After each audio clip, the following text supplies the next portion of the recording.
Okay, let's dive right into this. Welcome to This Explainer.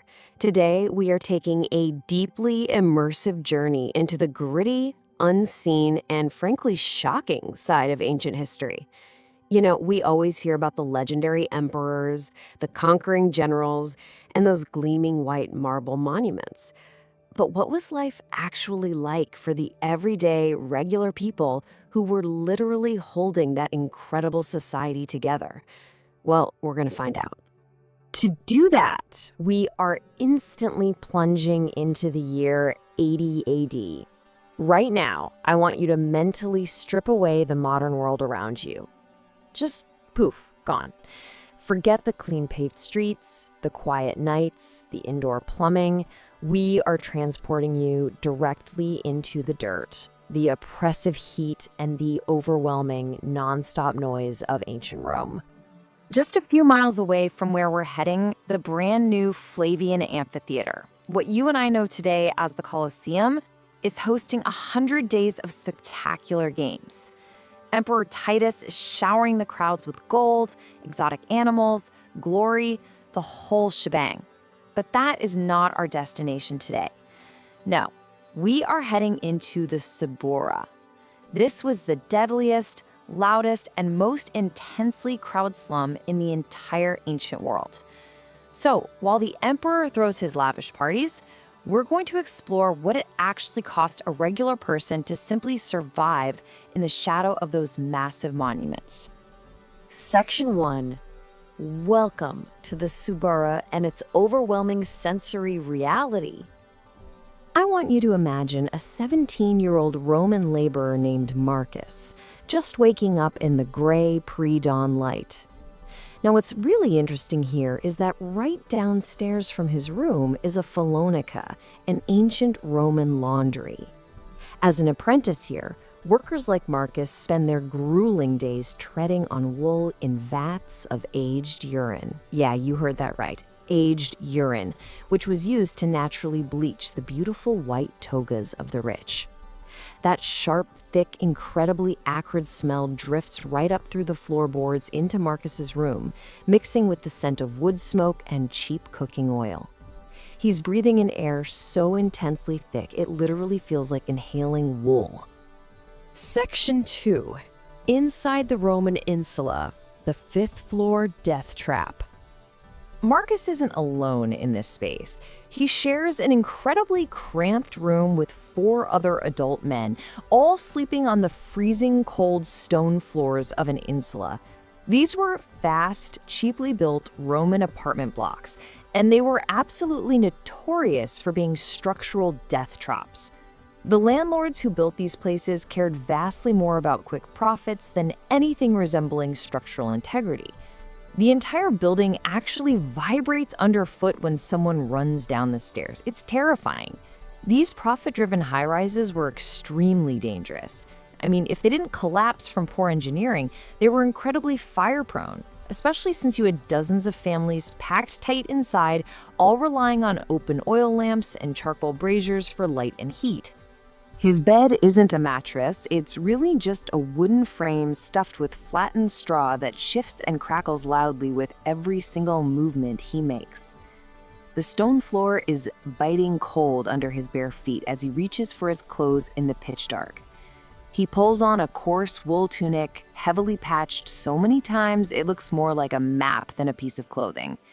Actually, scratch that, it's probably more patch than tunic at this point. Section 3. The math of survival, or what historians call the poverty penalty. Before we follow Marcus out into the street, we really need to understand the brutal economics of his life. So the crucial point is this number right here. 5. Just 5 sesterces. That is Marcus's total daily wage as a manual laborer in the greatest empire on earth. It's a remarkably meager sum. And as you're about to see, being poor in ancient Rome was, paradoxically, incredibly expensive. Let's crunch the numbers on his survival. Right off the bat, 50% of his hard-earned money is completely devoured by rent for that crowded, hazardous 5th floor room. Just gone. Another 30% goes to daily provisions. See, because he completely lacks storage space, he has to buy his supplies by the daily handful. And the final 20%? That goes to prepared food, simply because he cannot afford the expensive charcoal required to safely cook his own meals at home. And this brilliantly illustrates the historical concept of the poverty penalty. It's like a rigged game. Look at a wealthy Roman. They have the capital to buy bulk grain and oil, paying much less per unit, and they cook safely and cheaply at home. But the Suburra laborer, without storage space or the money up front, Marcus has to buy by the handful or cup at the local corner shop. He's effectively paying double per unit for the exact same quality of food. Because he lacks charcoal, he buys prepared street food. His poverty actively makes his basic day-to-day survival disproportionately more expensive. So what does his remaining money actually buy him? Well, the laborer's diet basically consists of the public grain dole, some cheap salt fish, chunks of hard, unyielding bread, and watered-down wine. That's his fuel. After feeding his body with this bare minimum fare just to endure a day of grueling manual labor, Marcus is left with almost absolutely nothing at the end of the day. Section 4. The Daily Water Run, Descending the Slum. Let's follow him and see how this physical toll builds. Marcus grabs his 2 heavy wooden buckets to begin his most grueling morning chore. Sure, Rome has those magnificent aqueducts, absolute marvels of engineering. But running water? That isn't a luxury found in these insulae. First, he has to descend 5 steep, smooth-worn flights of stairs in the near dark. Second, he has to navigate these claustrophobic alleys where the upper floors of the buildings lean so close together they nearly touch, completely blocking out the morning sun. As he goes down, it's wild to notice how the smells shift, from heat and wood smoke on the 5th floor to boiling cabbage and saltfish on the 3rd, down to the absolute rotting stench of the street at the bottom. Then, he's got to dodge falling waste, wait in a long line at the public fountain, and finally, haul those incredibly heavy buckets all the way back up. Oh, and while navigating those claustrophobic, narrow alleys, Marcus has to keep his head up and listen closely for this specific word, effondite. It's essentially the Roman warning cry that means someone is actively emptying their chamber pot out a window right above him. He has to quickly flatten himself against the wall as a cascade of human waste splashes onto the cobblestones right next to him. And guess what? No one apologizes for this. That is just the everyday, accepted rhythm of the slum. When he finally reaches the fountain, he fills the buckets. But water is work. Every single drop lost from sloshing is another flight of stairs he's gonna have to climb later to replace it. Just imagine the absolute physical exhaustion of hauling heavy, perfectly balanced buckets back up 5 steep flights of stairs, his muscles screaming and his heart just pounding against his ribs, all while being desperately careful not to spill a single drop. Section 5. Heartbeat of the Empire, the persistence of the plebe.